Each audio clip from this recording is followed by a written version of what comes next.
Tumsifu Yesu Kristo. Mungu ni mwema kila wakati. Ndugu zangu wapendwa katika Kristo, tunaona kubwa leo tunapoadhimisha sakramenti ya kipaimara kwa watoto wetu hawa ambao wameandaliwa kwa mwaka mmoja. Lengo waijue vizuri imani Katoliki, na wakisha ijua vizuri imani Katoliki isijikaonekana wanaijua tu kwa kichwa, ila imani hii waionyeshe sasa katika matendo, waonyeshe wanapoishi na familia zao. Na tunapoliona hilo tunaona kwamba familia ni muhimu sana katika makuzi ya kiroho na katika imani, na ni familia ambayo inamrithisha mtoto imani hiyo. Kwa familia ndio mfano kwa watoto hao. Kwa hiyo waonyeshe sasa waliojifunza katika mwaka huu mzima au katika safari yao. Sasa leo wanatimiza sakramenti ya tatu, ambazo ni sakramenti tatu za makuzi: ubatizo, Ekaristi pamoja leo wanapopata sakramenti ya kipaimara. Kwa wamekoma, na tunavyowaona bado ni wadogo, wanahitaji bado malezi, na malezi si maneno mazuri tunayowaambia, bali na mifano yetu tunayotoa kwao. Kwa hiyo wanayaonyesha hayo yote. Lakini si hilo tu, wanasoma, lakini vile vile wana marafiki zao huko mitaani, waonyeshe ukomavu, waonyeshe utambulisho wao wa Katoliki, na wanafahamu vizuri imani yao. Kwa wamejiandaa hivi yaonekane hapa. Na leo wanapojongea habari ya Bwana kwa sakramenti ya kipaimara, wanahakikishwa, wanaimarishwa, na vile vile katika kuimarishwa huko wanaimarishwa katika ile imani waliopokea katika ubatizo wetu, neema ya ubatizo. Kwa neema ya ubatizo inahakikishwa, inaimarishwa zaidi katika safari hiyo yao ya makuzi ya kiroho kumwelekea Mungu. Ndio maana hawa watoto kwa kumpokea Roho Mtakatifu wanakuwa maaskari hodari. Askari si bora askari, ila askari hodari anayejua wajibu wake kulinda imani, kutetea imani, kuiishi imani, kuishuhudia mpaka mwisho. Ni Roho Mtakatifu anawaongoza katika hayo yote. Roho Mtakatifu anawaongoza hao, anawaongoza washinde maelekeo mabaya, lakini vile vile watimize mapenzi ya Mungu hata katika mazingira magumu. Wao tayari atakufa kwa ajili ya Kristo. Ndio maana yake sasa wanaimarishwa hivi. Ndio maana katika adhimisho hili tukaona tusikilize tena yale masomo tuliyosikia siku ya Pentekoste. Tusikie ujio wa Roho Mtakatifu ambao unafaa tusikie mara nyingi, na kila mara tuone umuhimu wa Pentekoste hiyo, ujio wa Roho Mtakatifu kwetu katika maisha yetu. Na wanapopata sakramenti hii ya kipaimara ni wasaa wetu vile vile kuweza kutathmini, kuangalia maisha yetu ya kiroho. Tunafanya nini? Tumetoka wapi? Tuko wapi? Tunaelekea wapi? Ni kuzuri au ni hovyo? Yote haya huenda tumepoteza mwelekeo, ili tuweze kujirudi na kumkaribisha Roho Mtakatifu aendelee kutuongoza na kutupeleka kwake Mungu mwenyewe na kutimiza mapenzi yake. Masomo haya tuliyosikia leo, wazo kuu linalojitokeza, Roho Mtakatifu anakuwa kama mjenzi anayejenga nyumba nzuri ambayo ni imara na ni ya kudumu. Mtakatifu anaangalia mazingira ambayo yanaweza kawezesha nyumba hii iwe imara, iwe nzuri na ni ya kudumu. Na ndio maana tunamwangalia Roho Mtakatifu huyu, kama Waingereza tunaazima neno la Kiingereza architect, anayeunda sasa na kuiweka hii nyumba vizuri. Architect anatengeneza nyumba, maana yake nini?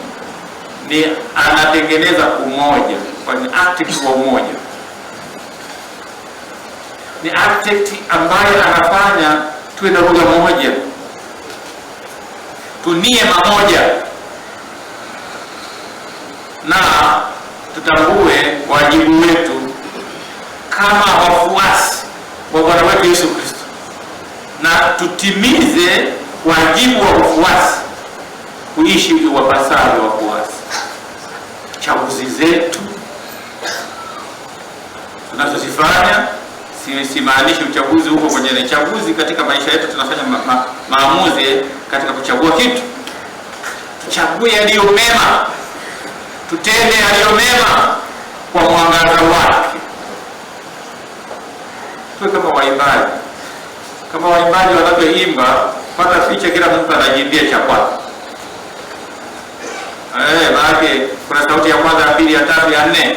Wakiimba pamoja anasema, wimbo huu mzuri sana. Wimbo huu una maudhui nzuri, lakini nazo kana maudhui nzuri. Waimbaji wakaimba, kila mtu anavyoimba, wengine wanakoroma, wengine wanapoka wanapiga miruzi. Wimbo gani huu? Pamoja na maudhui yanayokuwa pale. Kwa hiyo umoja, wengine wanasema harmony. Kila mtu aimbe sasa katika sauti yake, lakini katika kuimba tunaimba wimbo mmoja, na unapendeza kwa sababu ya sauti hizo.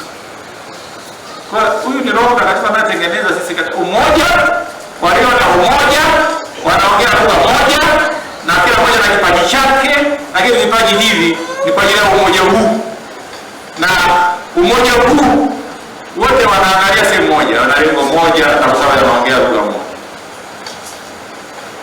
Na ndio maana anapokuwa ni architect wa umoja na harmony, anapokuwa hivyo, ndio maana anaonyesha hiyo njia ya kuelekea unapoelekea. Kwa hiyo anakuwa architect wa upendo. Maana tunaposoma katika waraka wa Mtume Paulo kwa Warumi sura ya 5 nasema kama tumaini alitahayarishi. Kwa nini? Kwa sababu tumemiminiwa ndani mwetu Roho wa Mungu, neema na upendo wa Mungu na Roho Mtakatifu. Na kwa sababu hiyo ndio maana tuko kitu kimoja, ndio maana tunaongea pamoja, na maana mwenzangu ni ndugu, ndio maana tunajiona ni familia moja, na ndio maana tunasimamia ya hiyo mamoja, na ndio maana tunaitwa sasa ni kanisa la kisinodi. Tunatembea pamoja, tuko katika ushirika, na kila mmoja ambaye yuko kwenye ushirika anashiriki kitu kile kinachofanywa na ushirika huu. Si kwamba ni cha fulani, ni cha kwetu, ni changu mimi. Na kwa sababu hiyo kushirikisha vile vile watu wa nje yale tunayoishi. Ndio maana nasema kama ni active. Ndio maana Roho Mtakatifu, tukiangalia katika somo la kwanza, wale watu walikuwa kila mtu ana hofu, kila mtu ana kwake. Yesu alipokuwa anapaa mbinguni akasema, jamani, msitoke nje ya Yerusalemu, mnahitaji kuwezeshwa kwanza. Wakiwa wanakaa pale mpaka Roho Mtakatifu alipowajia, ndio umetoka sasa hivi kwa ajili ya kutangaza neno la Mungu. Tunaambiwa katika somo la kwanza waliongea lugha moja, na lugha hii ilieleweka kwa kila mmoja. Kwa ujio wa Roho Mtakatifu ndani ya chumba kile, wakiwa wametikiswa, wakiwa kila mmoja na ndimi kama ya moto ukimrejea, na hao wote wakajazwa Roho Mtakatifu na wakaongea lugha hiyo, wakawa kitu kimoja, lugha ya upendo. Tunamkumbuka sana Mtakatifu Mama Teresa wa Calcutta. Alitoka kwao, hajui lugha ya huko India wanaongea nini, lakini alieleweka. Kwa hapo tunaweza kupata picha hiyo kwamba unaweza kama unajidai unaongea lugha nyingi, lakini umekosa upendo, hawakuelewi. Sababu kwa mnyama tu utasema mnyama sana huyu, mtesaji mkubwa huyu, kutokana na matendo yake. Lakini katika pale kwa upendo, unawapokea watu kwa upendo, unaongea na watu kwa upendo, watakuelewa. Hata kama ufahamu lugha yao, watakuelewa vizuri. Ndio hicho walichokifanya mitume. Kama walikuwa kila mtu na mawazo yake, kila mtu alikuwa na nia zake, kwa ujio wa Roho Mtakatifu wamekuwa kitu kimoja, wamekuwa na umoja, wamekuwa na lile wanasema harmony, wanaimba wimbo mmoja na watu wanaelewa. Na tunaona katika somo hili watu wanasema hawa inawezekanaje wanaongea kwa lugha yao, sisi tunawaelewa? Wanaelewana sasa, wanaongea kitu kimoja, wanamhubiri Yesu wanayemjua. Sasa kila mmoja katika kipaji alicho nacho katika kuongea, lakini wanaongea kuhusu Yesu. Lakini wao wanapoongea kuhusu Yesu, hakuna anayemshutumu mwenzake, hakuna anayemlaumu mwenzake. Watu wengine sasa wanaadimaya, wanamwangalia, wanaangalia sasa watu hawa wazuri. Kwa maana ukisoma katika kitabu cha Matendo ya Mitume sura ya 2 aya ya 42 na kuendelea pale, sasa wakawa wakidumu katika fundisho la mitume, lakini vile vile katika ushirika, na wakiwa wanaomega mkate nyumba kwa nyumba na katika kusali. Na watu wote wakiingiwa na hofu na wote wakapendezwa na jamii ile, wakapendezwa na wanavyoishi, wanavyoshirikiana katika ushirika ule. Ndio hicho walichokifanya. Ndio maana watu hawa wanatambua si swala la binadamu hili, sio mwanadamu ametengeneza hili, ili swala la kimungu. Sawa, maajabu makuu ya Mungu, matendo makuu ya Mungu, wanakiri ndio kinachotakiwa hivyo. Ndio maana nasema kwa Roho Mtakatifu huyu kama architect anajenga umoja, lakini analeta harmony katika jamii hiyo, katika jumuiya yetu, katika Ukristo wetu. Anatupa sisi kama waamini nguvu ya kusali, nguvu ya kusali, tusali vizuri, kuungama na kubadilisha mioyo kwa kuacha mambo ya kale na kuishi imani ya Kikristo na kuwa katika amani na kila mtu. Anaondoa mgawanyiko, anaondoa mahangaiko ya kila mmoja wetu. Katika somo la pili anasema wote wana vipaji, lakini vipaji vilikuwa ajili ya utajiri wa jamii ya Kikristo. Na kwa sababu hiyo, huyu si Myunani wala nani, wote tuko kitu kimoja. Kwa sababu ni Myunani, mwingine si Mwisraeli, mwingine si Myahudi. Hapana, katika umoja huo sisi ni kitu kimoja, hakuna ubaguzi. Kwa hiyo kuna ubaguzi juu kwa kuna kitu ambacho sio. Kwa hiyo Roho Mtakatifu anatuunganisha sisi watu, sisi waumini tunakuwa kitu kimoja. Tunaondoa utofauti wetu, pamoja na kusema kwamba tunatoka kila mtu sehemu yake na kila mtu ana historia yake, lakini tunakuwa kitu kimoja. Na vipaji tulivyo navyo, kila mtu anakiri kwamba kipaji hiki nimekipata kwa Mungu, na kwa sababu hiyo namshukuru, na sio mtu wa kwanza kujivuna na kuanza kuwa na kiburi. Ni Roho Mtakatifu ambaye anatusaidia vile vile tuweze kuangalia kwa namna pekee na kuifuata mipango ya Mungu katika maisha yetu. Anarudisha nguvu kwa wale ambao tumepotea, ili tusije tukageukia tena maovu, uweze kumgeukia Mungu. ili tuweze kuachana mahangaiko, tuweze kuwa na Mungu. Kwa sababu hiyo ndio maana tunamwona yeye anakuwa ni injini yetu, injini ya uinjilishaji. Na haya tunayaona katika injili ya leo.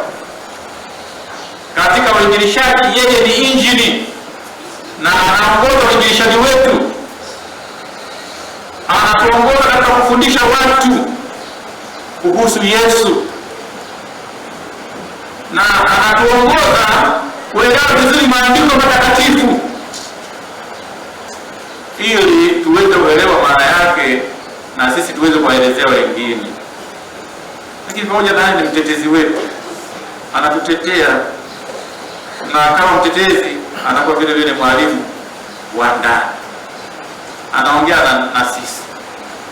Na ndio maana katika sequence ya leo ilikuwa ni sala, ile sequence ile sala kuna sehemu tunasema kwamba bila Mungu mwanadamu ana kitu, kila kitu kwake hawezi. Lakini tunasema vile vile huyu mwanadamu huyu ana machafuko ndani ya moyo wake, washa machafuko yetu, ana ukavu ambapo penye ukavu kuna mazao, anyeshe paka upetu, lakini anajeruhiwa ponya majeraha yetu. Lakini legeza ukaibi, pasha moto ubaridi wetu, nyosha upotevu. Tumeomba hivi ili katika kufanyia. Kwa ndio maana sasa tunapoomba hivi lazima tunahitaji usikivu wa ndani, tunahitaji kumsikiliza sasa anapoongea na sisi kama mwalimu wetu wa ndani. Wakati mwingine anatuambia wewe bwana, wewe acha majivuno, wewe acha kukwaza watu. Anaongea na sisi na anaongea na sisi katika dhamiri zetu, anatuelekeza katika dhamiri zetu. Sasa fulani kupokea ukweli shida kwa sisi wanadamu, na hata katika wanadamu wetu wa leo ambaye anapenda kusikia tu sifa, hataki kuelezwa kwamba umekosea. Na ukiona kwamba unataka kuwa umekosea, tayari unaanza kunyang'anya kile ambacho sio cha kwako. Sisi ni wadhaifu, na tunapoambiwa tumekosea, na wakati mwingine Mungu mwenyewe anatutumia sisi wenyewe kukosoana kwa upendo. Anatutuma sisi, ni wajibu na vile vile ni utume ambao lazima tuutimize, kukosoana, kuongozana kwa upendo. Na kwa sababu hiyo katika hili anatufanya tuwe huru na tuweze kudumu katika kweli.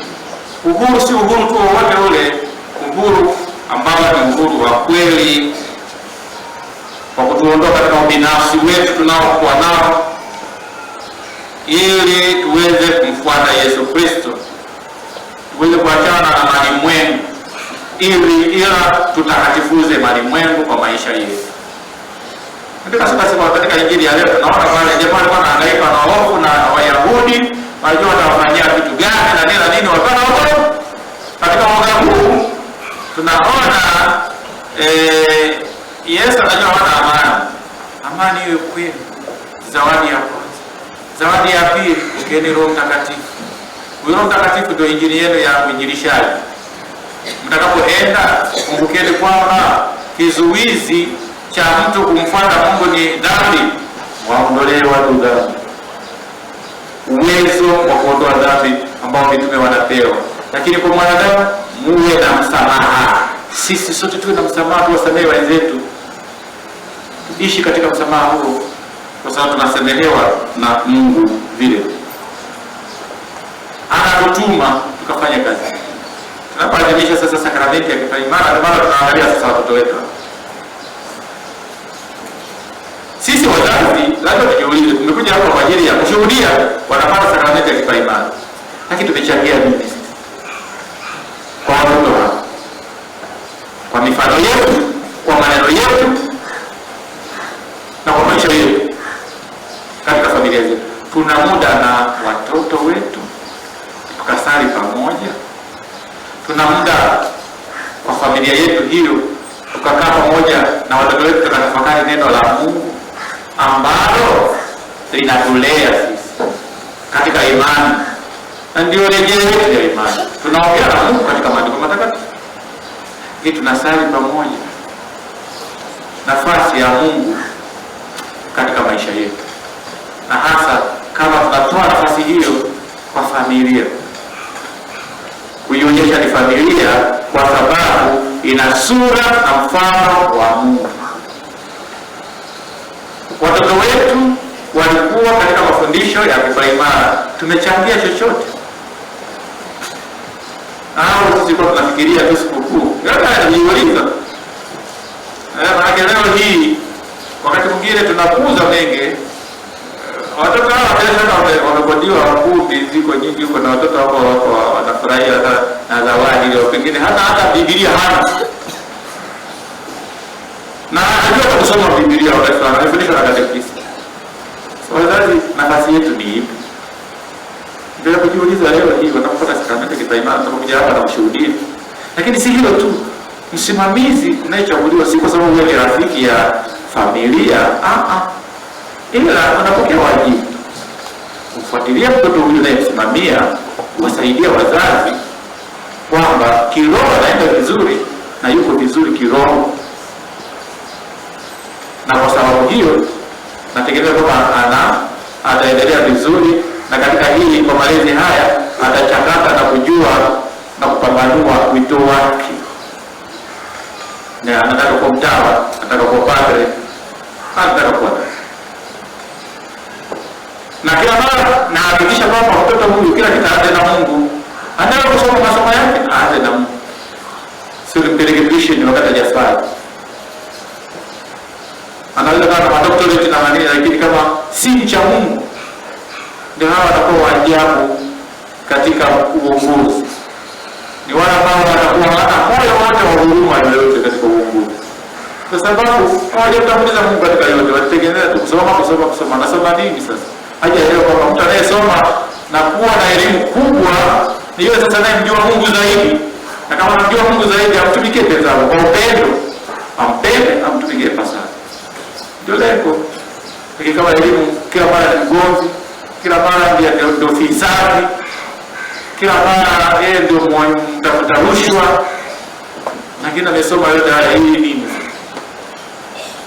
Yote haya tunajifunza katika hili, lazima tutambue hili na tutathmini maisha yetu na safari yetu tunapoleta watoto wetu hawa, na ndio maana tawahoji kidogo